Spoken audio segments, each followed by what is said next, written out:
Let's talk about the Fool of the Thoth Tarot deck. The Fool is an illustration of Bacchus, Harpocrates, Dionysus, and other deities concerning creative fervor. The three loops, kind of like an umbilical cord around the Fool, represent the three veils of no-thing in the Kabbalah, the Ein Sof Or. In the Fool, we have our four elements: fire, represented by this flaming pine cone; water, represented by this cup; air, represented by the solar phallic symbol; and finally earth, represented by our crocodile Sebek, down under. Under the grapes of Dionysus, there's a bag which carries tokens with the glyphs of the planets and the signs. This symbolizes literally the potential of the cosmos within the Fool's bag. This card, being completely void of reason, is the divine insanity of the universe coming into being, but also you taking a leap of faith. The Magus card represents will, our personal will, but also the divine will of the universe,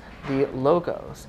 This is expressed in the card through the archetype of the magician and as the deity Hermes and Thoth. The caduceus, which folds into this beautiful lemniscate, that's the infinity symbol, like an 8, that represents infinity, but specifically the infinite feedback loop between self and otherness. That feedback loop is the very nature of communication gods like Hermes, who are always coming and going from here and there. This here and there duality is the core meaning of the Magus card and is both its glory and also its trickery. Remember, Hermes was a trickster. The magic of the Magus is the illusion of separation. We can see the Magus here literally bending the fabric of space-time to create a matrix. If you get this card in a reading, it usually symbolizes talent, ability, utilization of tools, resources, and mind. The Priestess card of the Thoth Tarot deck represents a very significant threshold of the greatest mystery. She forms the link between the actual world, what we're experiencing right now, and the ideal world of eternity, the formless. Remember how in the Magus I said that he is literally bending the fabric of space-time existence to create a matrix? Well, that matrix has become the veil of the Priestess. Her veil is the illusion of separation, and once we move beyond that, we can attain ineffable bliss. She has 7 crescent moons as her crown. She is attributed to the moon, an intelligence of borrowed light, which also represents the subconscious and our collective unconscious. On her lap, there is the bow of Artemis, because she hunts by enchantment. The formlessness above radiates down below, and we can see various forms of vegetable and animal starting to take shape. The Empress is a card of love in all of its ways. She is attributed to Venus, planet of love, values, and relationships, and she shows us the diversity of relationships between all sensation and experience. Her posture shows the glyph of salt. Salt is the passive ingredient in alchemy, and her passivity complements her consort, the Emperor, which we'll get into in the next video. On the bottom left, you'll notice a pelican feeding its young. It was once believed that pelicans fed their young with their own blood. Notice how the Empress is turning away from this pelican, as if to say that self-sacrifice for love is not the formula that we're going for here. Instead, she turns to this white eagle, which represents a very specific thing in sex magic. She's attributed to the Hebrew letter Dalet, whose symbol is a door.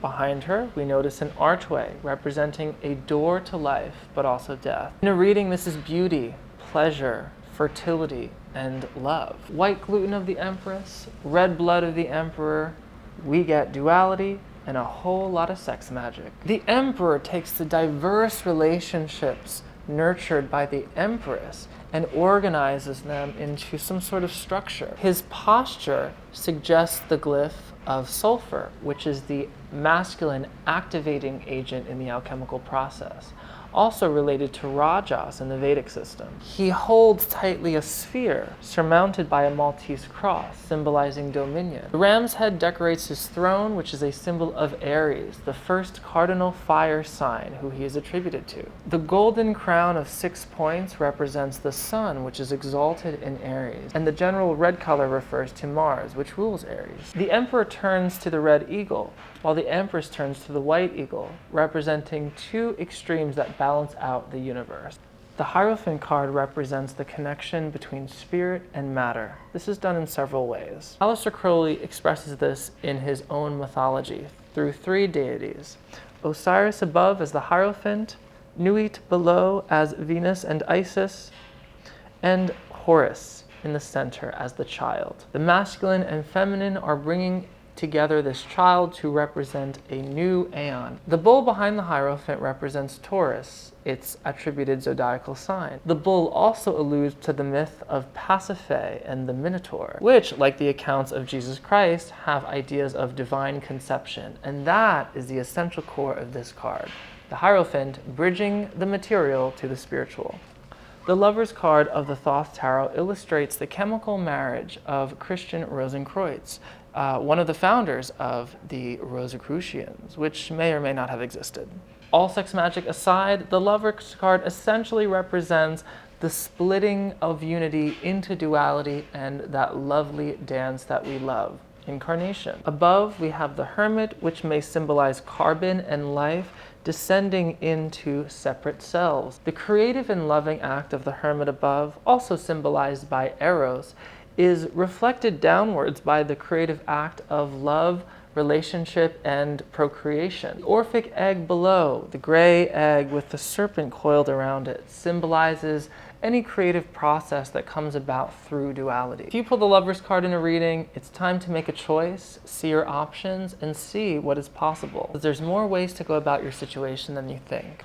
The Chariot of the Thoth Tarot deck represents any vessel through which some subtle entity can become embodied. A chariot, for example, is the apparatus of the charioteer, in the way that the body is the apparatus for the mind, which is itself the apparatus of something else. The chariot holds here the vessel of all vessels, the Holy Grail, the Cup of Babylon, and the Goblet of Fire. The remixed sphinxes below represent our various personality traits that express our higher self.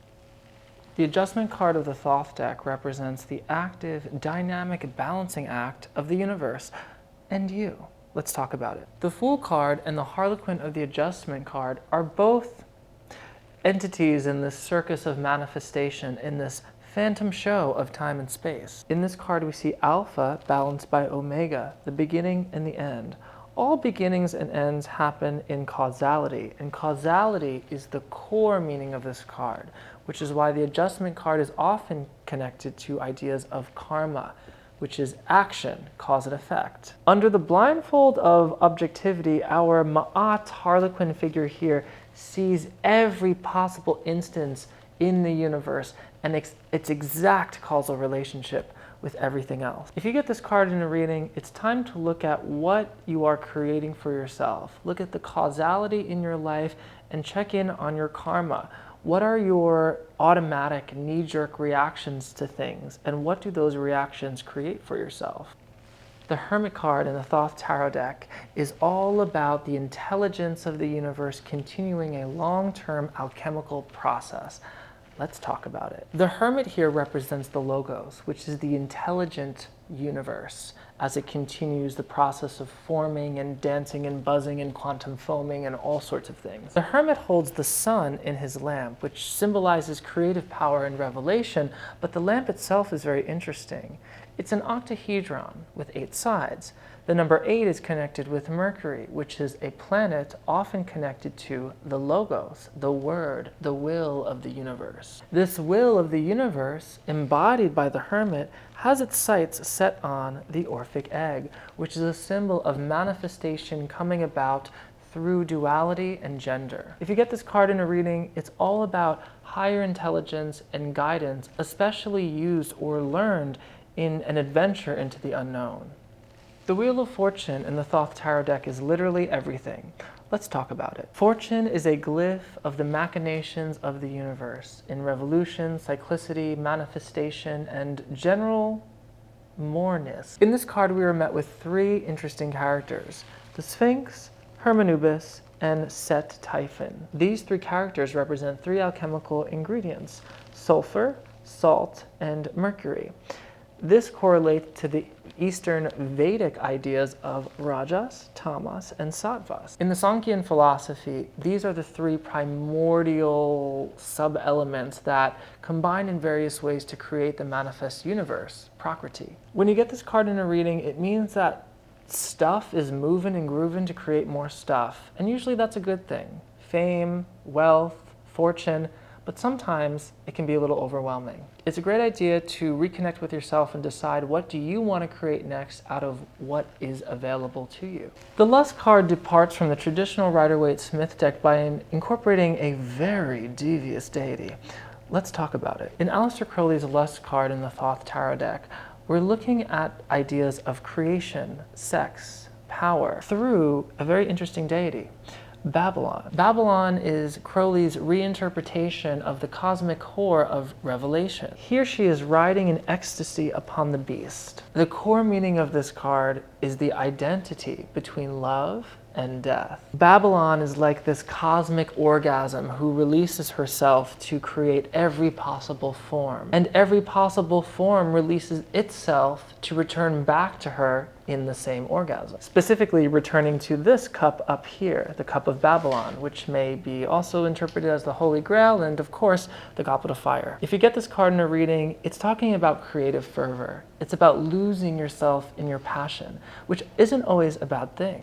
The Hanged Man in Aleister Crowley's Thoth tarot deck represents the formula of the dying god. Let's talk about it. The formula of the dying god was popular among Abrahamic religions, but it didn't stop there. It was also in other spiritual systems. And the basic idea is that you're born one way and then you release some major illusion, or you go through a significant death and then you are reborn into a better version of you, or a higher awareness. Crowley expresses that idea in The Hanged Man, but cautions us, attempting to subvert that formula in favor of one of the new Aeon. Aleister Crowley's new Aeon, we're not so much looking at how we can die to be reborn, but how we can directly and immediately recognize our absolute truth. And so this card in the Thoth tarot deck represents an older method of spiritual awareness or learning a lesson that involves sacrifice, but the sacrifice isn't always needed. Symbolically, we're seeing light and life above coming down into darkness in order to redeem it.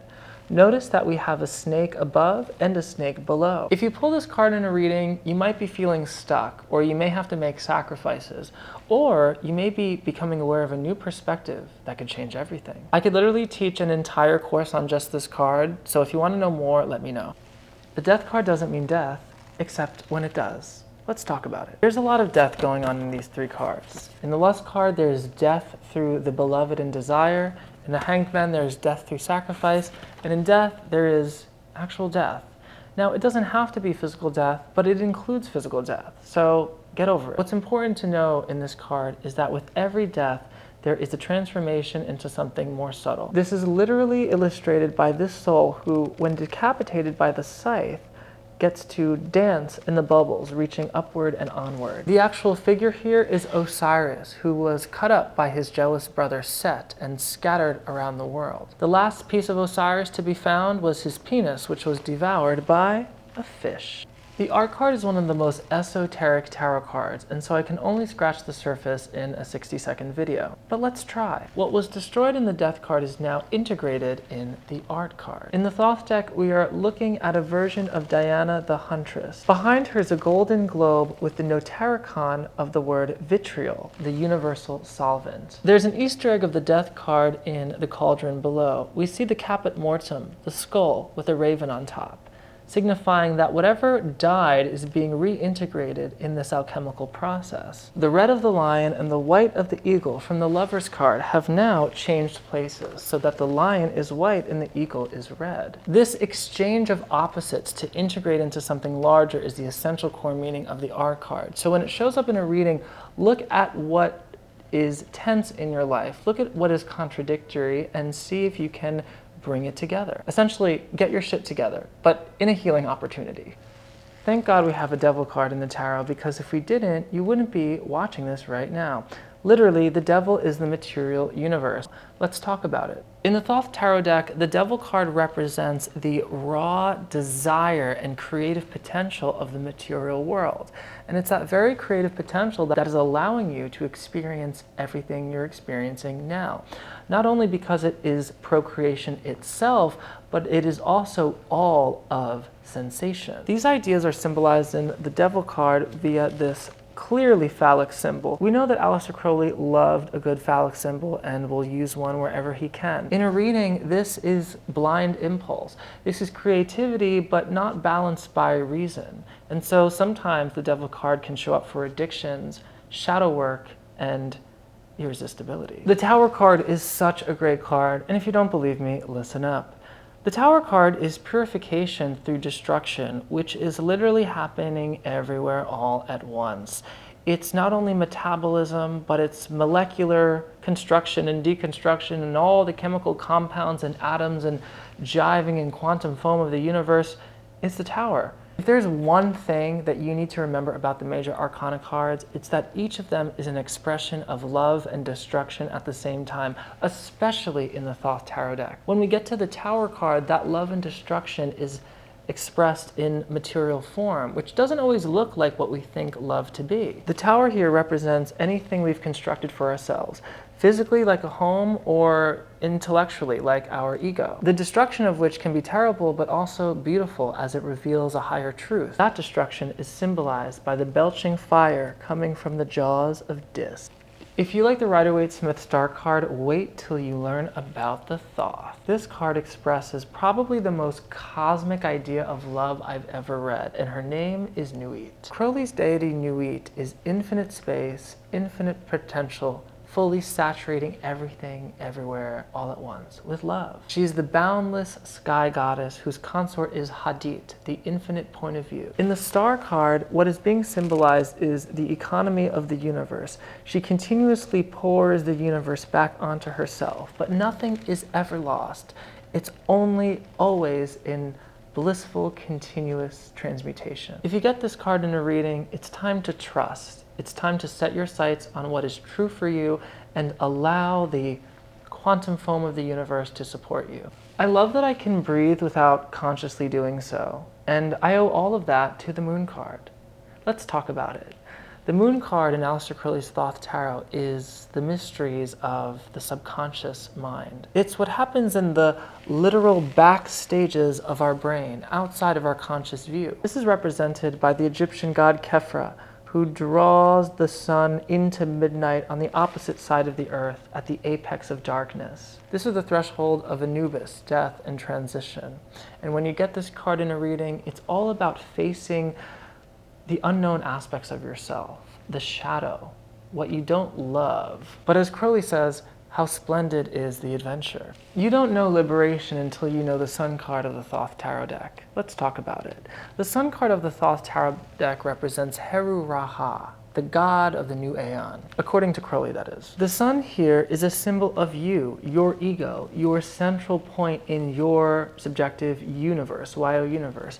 And the sun is reaching in every direction infinitely into the zodiac, symbolizing ultimate liberation and all possibility. Below we have the two forms of Crowley's Heru Raha, Horus, a god of life and energy and vigor, but also revenge. If you get this card in a reading, it's all about liberation, freedom, fun, and just enjoying a good time. Crowley says they dance in the sun and yet they dwell upon the earth. The Aeon card of the Thoth Tarot deck departs from the Rider-Waite-Smith probably more than any other card. In this card, we're not met with the Last Judgment of Revelation, but the Stele of Revealing, or at least Lady Frida Harris's version of that. And it goes like this. There are three main deities at the party. We have Nuit as the sky, Hadit as the center, and Rahorquit as Horus. Nuit is the infinite potential, Hadit is the infinite point of view, and they come together to create life and light and all possibility and fun, which is Horus. The main idea to remember with this card is it's entering into a new Aeon, a new paradigm. And so when this card shows up in a reading, it's you entering into a new major phase of yourself or shifting with a collective paradigm shift, which, needless to say, we've seen a lot of lately.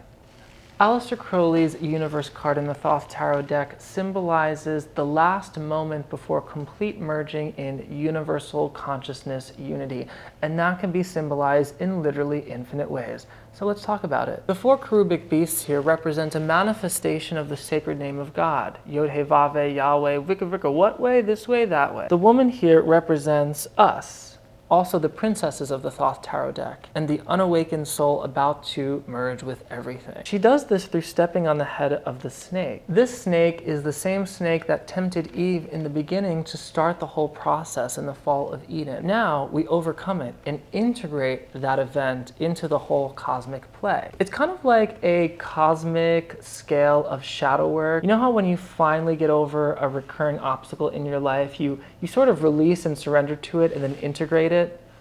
Yeah, it's like cosmic shadow work, I guess.